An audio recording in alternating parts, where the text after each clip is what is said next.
What would you do if the person you vowed to spend your life with suddenly transformed into a cruel stranger, orchestrating your complete isolation from one of life's most precious moments? In today's story, the protagonist's journey through this exact nightmare reveals a truth so twisted, it's almost too insane to be real. The story of my wife's betrayal spread across the internet faster than I could have ever imagined. Inevitably, it reached people connected to our family and friends, and suddenly, far more people in my personal life knew the agonizing details than I was comfortable with. I suppose that was my own doing. The viral attention forced my hand. I had to speed up the process of actually talking to her. Before that conversation, I finally opened up to my parents and my sister, Mia, telling them everything in detail. To say my parents were flustered that I'd hidden the more unsavory parts would be an understatement. I'm pretty sure they're going to be calling me daily for the rest of the year just to make sure I'm holding up. My sister Mia's reaction was more volatile. She was so furious on my behalf that I knew she couldn't be there for the chat. She would have to be physically restrained from throttling my wife, Chloe. So,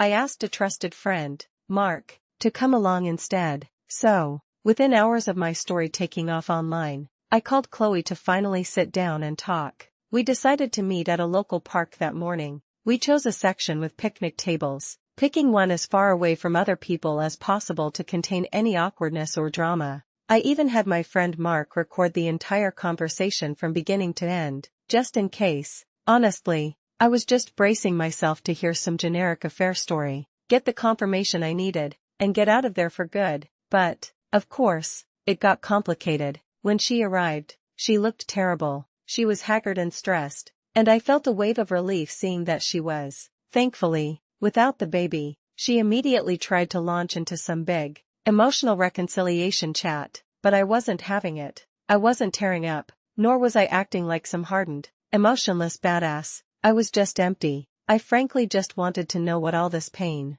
all this destruction, was for. I didn't even have to ask the question. The floodgates spilled open. I'm going to try and relay the story she told me, but even looking back at the recording, it's a chaotic mess. I also have to give a fair warning. I don't know if I believe all of it myself. According to Chloe, this all started with her mother, Sharon. As I knew, Chloe's father had been largely absent from her life. He started out as a good husband and father, having 2 sons with Sharon before Chloe came along. But when Sharon got pregnant with Chloe, he changed completely. He devolved from the picture-perfect guy into a negligent, abusive, and unfaithful man, culminating in him disappearing for good while Sharon was in labor delivering Chloe. He's apparently been in and out of prison ever since, and no one really knows what caused his sudden turn. The impression Sharon always gave was that of a strong, resilient woman who could withstand anything and would do anything for her kids. She always claimed to be in therapy for the trauma, but in reality, she was concealing a deep,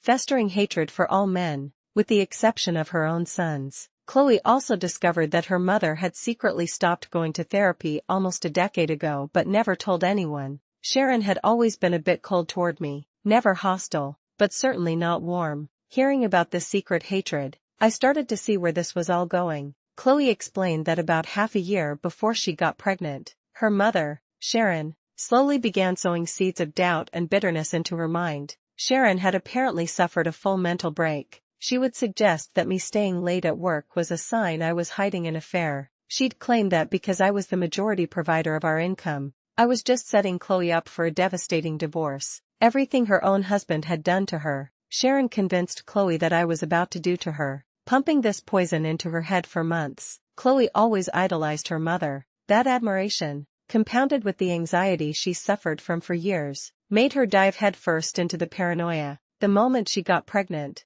it was like a switch flipped. She fell into a deep mental hole within days, and that's when her mother got her hooks in deep. Chloe's pregnancy apparently triggered something fierce in Sharon, and everything spiraled. She had Chloe fully convinced that history was repeating itself. This was the crux of the problem. Chloe had allowed her idolization of her mother and her own untreated anxiety to make her a puppet, but the strings she danced on still belonged to her. Every single cruel thing Chloe did to hurt me was apparently at the behest of my mother-in-law. She claimed that the combination of pregnancy hormones, an undiagnosed mental illness, and overwhelming stress made her completely lose her mind. She 100% believed I was going to bail on her and the baby, so she decided she was going to punish me first. This culminated in her moving in with her mother and intentionally shutting me out of our child's birth. While I was processing this and starting the divorce proceedings, Chloe fell into a full-blown postpartum depression. And once her mother had won, once she had successfully pushed me away and isolated Chloe, which I guess she saw as her ultimate victory over her own ex-husband, she had no more use for her daughter. The family members involved in the birth were Sharon, her sister,